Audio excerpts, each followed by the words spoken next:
Hello guys, welcome back to my channel Vicky and সুচি।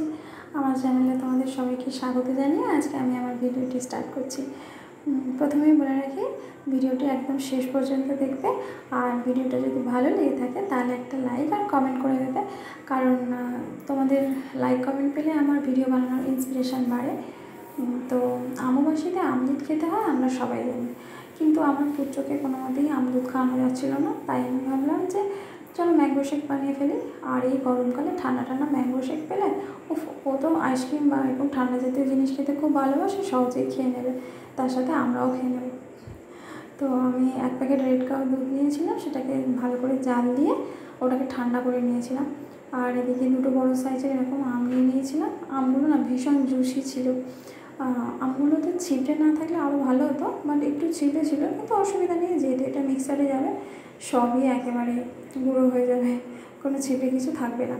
তো আমগুলো খুব ভালো করে ছোটো ছোটো স্লাইস করে নিয়েছিলাম, নিয়ে এবার এগুলোকে আমি মিক্সারে, যে দেখছো টুকরো করা হয়ে গেছে। এদিকে দুধটা ঠান্ডা হয়ে আছে। এবার আমি মিক্সারের মধ্যে আমের টুকরোগুলোকে দিয়ে দিলাম, আটির গা থেকে সমস্তটাই কেটে কেটে নিয়ে নিয়েছিলাম, আটি দুটো রেখে দিলাম, আর দুধটা সমস্ত দিয়ে দিলাম। দিয়ে এবার এটাকে আমি মিক্সারে একটু জাস্ট ঘুরিয়ে নেব, নিলেই রেডি হয়ে যাবে ঠান্ডা ঠান্ডা ম্যাঙ্গো শেক। তো আমি এখন নিয়ে যাচ্ছি এটাকে রেডি করতে।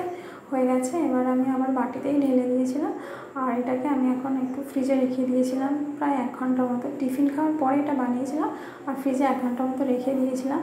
তো তারপরে 1 ঘন্টা 1.5 ঘন্টা পরে এটাকে বের করে এখন একদম ঠান্ডা হয়ে গেছে, জানো তো। এই ঠান্ডা ঠান্ডা ম্যাঙ্গো শেকটা খেতে না জাস্ট অসাম লাগবে। তো এবারে এখন আমি সবাইকে জন্য গ্লাসে ঢেলে নিলাম, এবার আমি সবাইকে দিয়ে দেবো।